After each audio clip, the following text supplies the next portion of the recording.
Guys, may kwento ako. Nung isang gabi, nung pauwi ako sa amin, galing ako sa trabaho. Mga alas 11 na ako nakauwi niyan. Doon sa dadaan sa amin, no, may halos tulog na yung mga tao.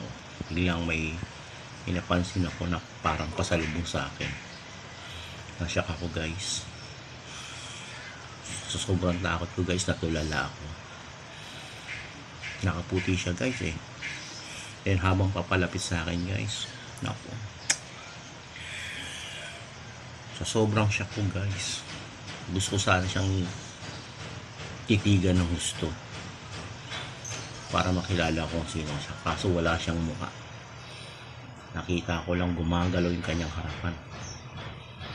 Naku, guys, nung nakatingin ako sa lupa para matanggal yung takot ko, pagtingin ko sa lupa, guys, sobrang takot ko, guys. Napatakbo ako sa tulin dahil doon nakita ko may sandata siya. Hindi ko alam kung sasaksakin ba ako niya noon, pero guys, yung titignan ko lang, white lady. Sobrang takot ko, napatakbo ko dahil sa laki ng pamalo niya. Kaya guys, ingat kayo sa gabi.